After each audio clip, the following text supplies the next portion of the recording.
Abu Zaid Abdul Ar-Rahman Ibnu Muhammad Ibnu Khaldun Al-Hadrami atau Ibnu Khaldun adalah seorang sejarawan muslim yang terkenal dengan kata-kata bijak tentang kehidupan.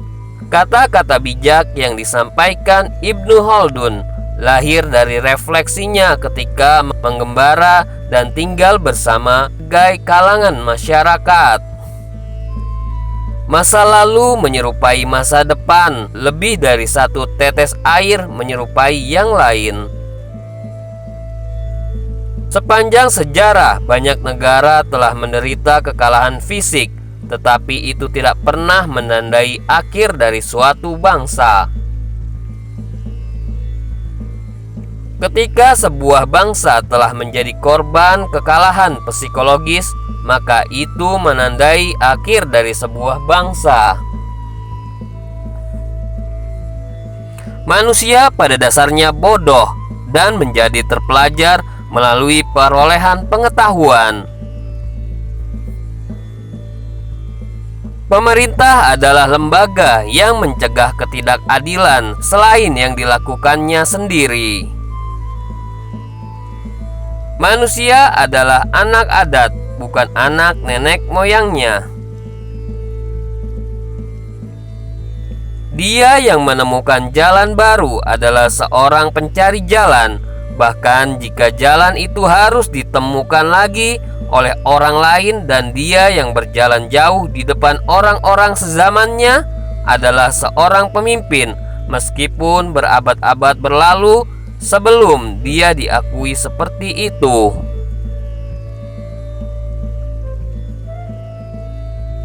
Kebiasaan adalah kualitas jiwa.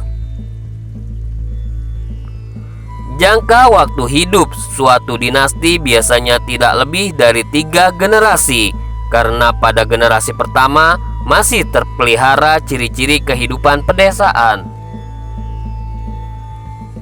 Orang-orang sebagian besar tidak mengetahui kepentingan spesies manusia.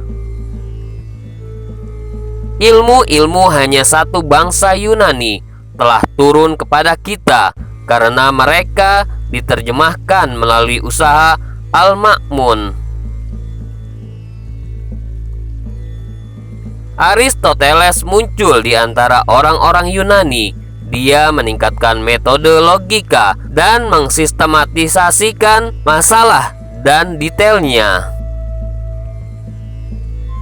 Dia menetapkan logika, tempat yang tepat sebagai disiplin filosofis pertama dan pengantar filsafat.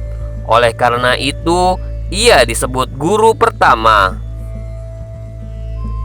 Pada awal dinasti, perpajakan menghasilkan pendapatan besar dari penilaian kecil. Pada akhir dinasti, perpajakan menghasilkan pendapatan kecil dari penilaian besar.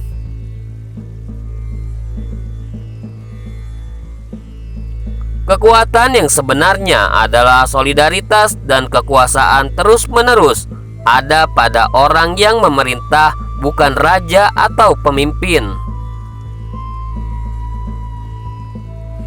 Rasa dekat dan hidup bersama adalah dasar dari solidaritas. Tujuan berakhirnya adalah kedaulatan.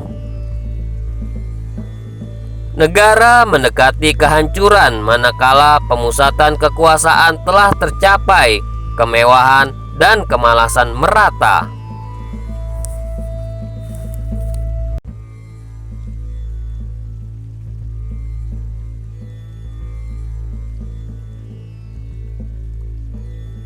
Diberi nama Muhammad oleh ayahnya Ismail bin Ibrahim. Yang sering menggunakan nama asli dia ini adalah Imam Tirmizi dalam komentarnya setelah meriwayatkan hadis dalam Sunan Tirmizi.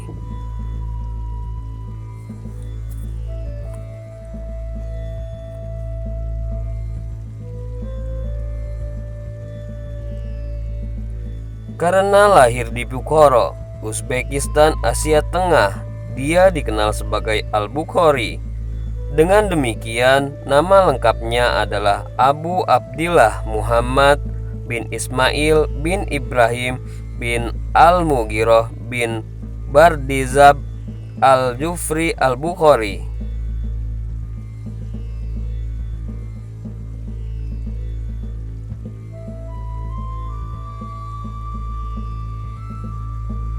Jika kamu ingin menjadi ahli hadis yang sempurna, kamu mesti menulis 4 hal.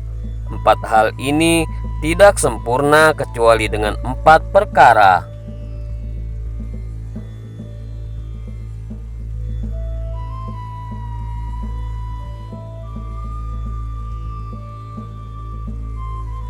Apabila telah menyempurnakan 4 perkara ini, kamu akan diberikan 4 keuntungan sekaligus diuji dengan 4 cobaan.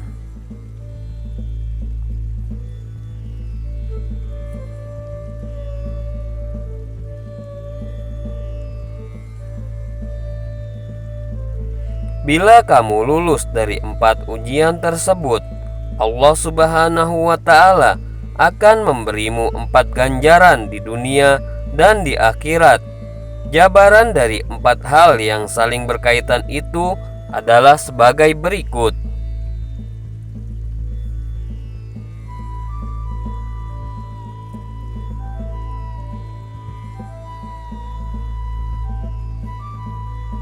Menuntut ilmu tidak sempurna kecuali seseorang menguasai 4 bidang: mahir baca tulis, mengerti bahasa, menguasai ilmu saraf, dan ilmu nahwu, gramatikal. Kemampuan ini harus dibarengi dengan karunia Allah, kesehatan, kemampuan, keuletan, dan hafalan.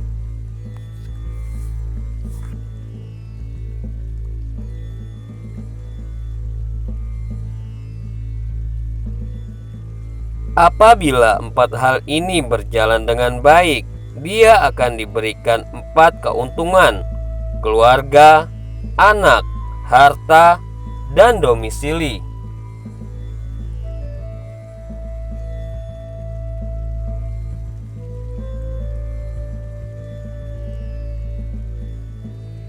Tapi seketika itu pula dia akan diuji dengan 4 ujian: musuhnya dengki, celaan sahabatnya, makian dari orang bodoh, dan keirian ulama.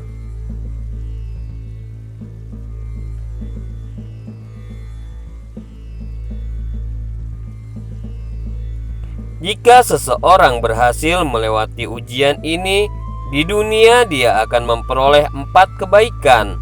Semakin qanaah, keyakinannya meningkat, merasakan nikmatnya ilmu dan kenikmatan hidup.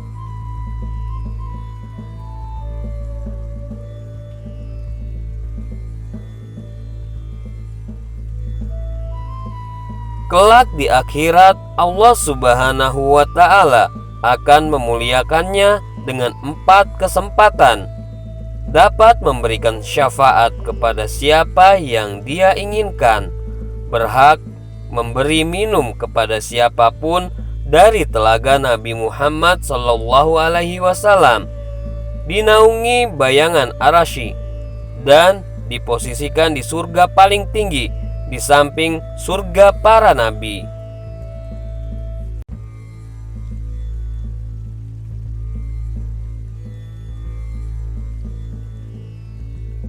Manakala zikir terasa berat di lisanmu, sementara pintu kontemplasi tertutup, ketahuilah bahwa hal itu semata-mata karena dosa-dosamu atau kemunafikan dalam hatimu.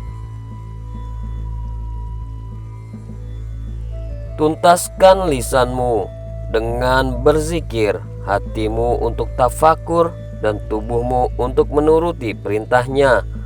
Dengan demikian, kalian bisa tergolong orang-orang saleh.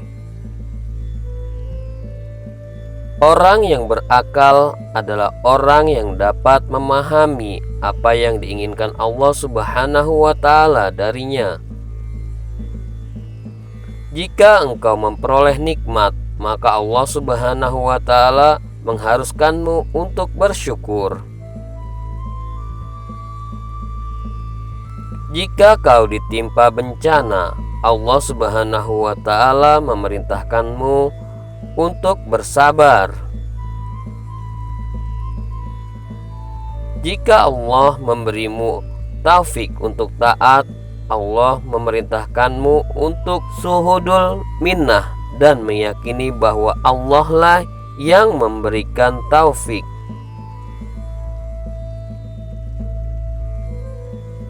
Dan jika kau bermaksiat, maka Allah mensyariatkanmu untuk bertobat dan beribadah kepadanya. Ketika engkau melihat seseorang yang terobsesi menjadi pemimpin dan gila hormat, jangan sekali-kali engkau mendekatinya. Jangan menjalin pertemanan dengannya, karena berteman dengan orang tersebut akan mengeraskan hatimu selama 40 subuh.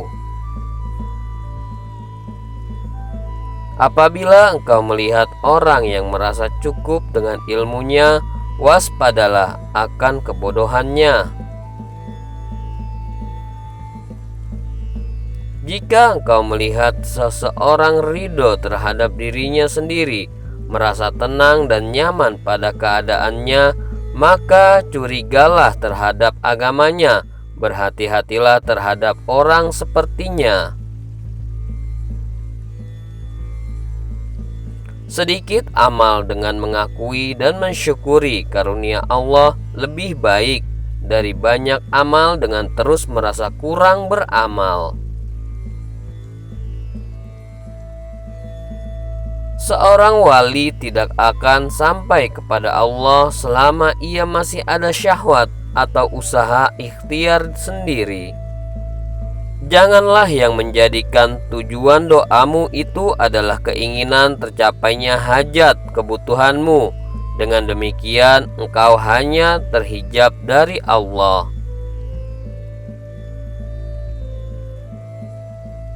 Yang harus menjadi tujuan dari doamu adalah untuk dapat selalu taat kepada Allah yang memiliki pemelihara dirimu.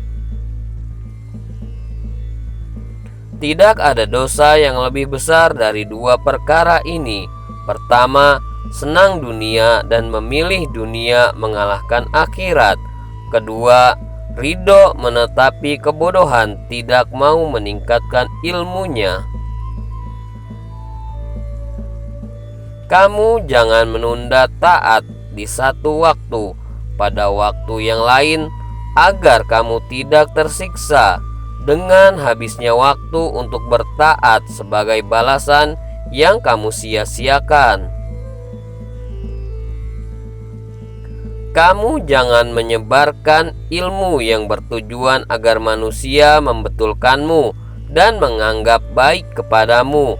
Akan tetapi sebarkanlah ilmu dengan tujuan agar Allah membenarkanmu.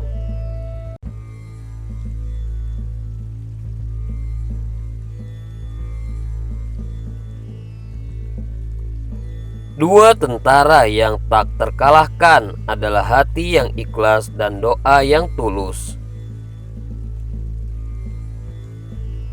Kalau aku tetap diam dan engkau juga tetap diam, lalu siapa yang akan mengajar orang yang tidak tahu? Hidayah tidak dicapai kecuali dengan ilmu, dan jalan yang lurus tidak dicapai kecuali dengan kesabaran.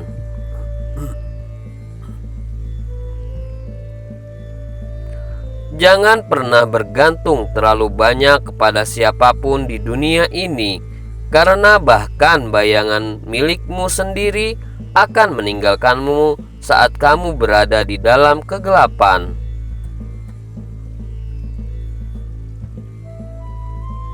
Allah menjaga pemerintahan yang adil, bahkan jika itu adalah pemerintahan non-muslim, dan menghancurkan pemerintahan yang tiran, bahkan jika itu adalah pemerintahan muslim.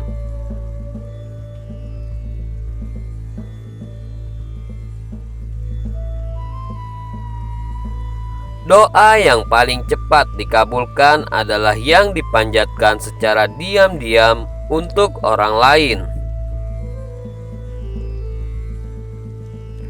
Menghindari godaan untuk berbuat dosa dan bersabar akan hal itu adalah lebih berat daripada bersabar ketika sedang mengalami cobaan.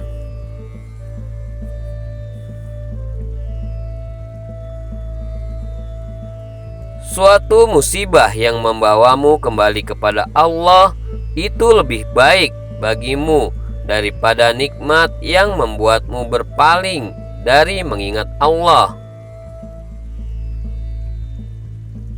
Tidak ada cinta yang dimiliki seorang yang selalu memberinya kesenangan sebagai balasannya.